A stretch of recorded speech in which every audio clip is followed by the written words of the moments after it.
Selasa siang, Dinas Perhubungan DKI Jakarta akhirnya membongkar pagar pembatas jalan di persimpangan Pasar Santa, Jakarta Selatan pasca kemacetan parah yang terjadi pada Senin sore. Usai pembatas jalan ini dibuka, lalu lintas terekam ramai lancar. Sementara itu di Kota Bogor, ada ratusan sopir angkot yang mogok massal menuntut pemberlakuan tarif layanan bis kita dan juga perpanjangan kontrak trayek pada Senin. Dan selengkapnya dalam Kilas Metropolitan.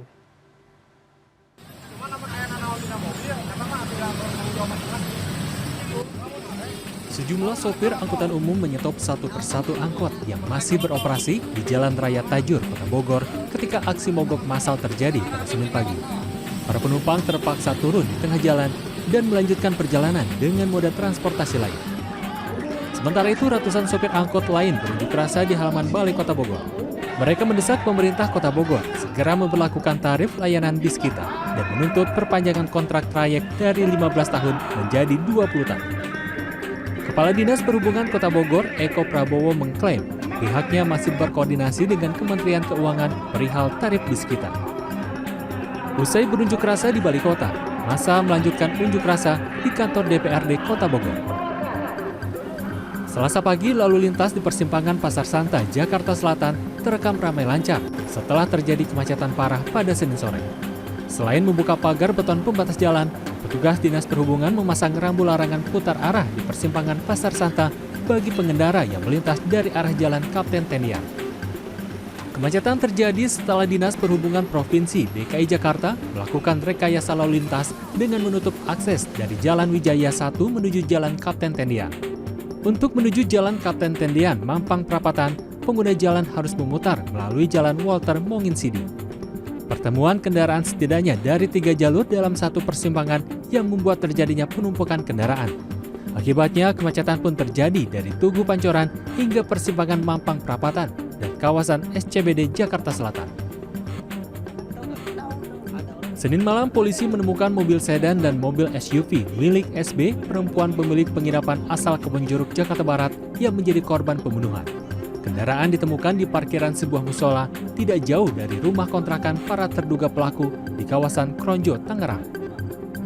Perempuan 62 tahun ini ditemukan tewas di dalam rumah yang juga dijadikan hotel pada Kamis 13 April. Selain luka tusuk, korban pun ditemukan dalam kondisi tangan dan kaki diikat. Dari lokasi kejadian, polisi mendapati barang bukti tali dan lakban. Dari penyelidikan polisi, korban diduga dibunuh oleh perampok. Tim Liputan CNN Indonesia. Diduga lupa mematikan kompor gas saat menyiapkan sahur, sebuah rumah warga di Medan, Sumatera Utara ludes terbakar. 6 orang penghuni rumah tewas dan 7 orang lainnya terluka. Informasinya kami rangkum dengan ledakan petasan yang mengakibatkan hancurnya rumah dan kandang sapi milik warga dalam Kilas Peristiwa.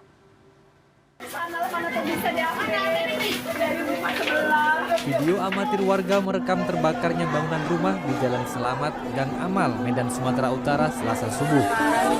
Kobaran api melalap seluruh bangunan rumah permanen milik seorang pedagang rujak keliling bernama Sugiman. Kapolsek Patumbak mengatakan 6 orang penghuni rumah, salah satu diantaranya masih berusia 5 tahun, meninggal dunia akibat terjebak di dalam kamar. Sementara 7 orang lainnya selamat. Penyebab kebakaran masih dalam penyelidikan tim Lab 4 Polda Sumatera Utara. Dugaan sementara, api berasal dari kompor gas yang lupa dipadamkan saat penghuni rumah baru siap makan sahur.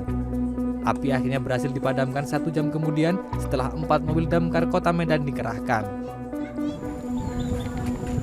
Di Sumeneb, Madura, Jawa Timur, ledakan petasan membuat sebuah rumah dan 4 kandang sapi rusak parah. Penuturan warga sekitar terdengar 2 kali suara ledakan pada Senin sore. Zaini, pemilik rumah selamat lantaran tidak berada di dalam rumah. Namun, 1 anaknya yang sedang berada di dalam rumah terluka akibat terkena serpihan kaca. Usai kejadian, polisi menemukan 1 petasan berukuran jumbo yang masih aktif dan langsung dimusnahkan. Polisi juga masih melakukan pengejaran terhadap pemilik petasan yang diduga melarikan diri usai insiden ledakan. Tim Liputan CNN Indonesia.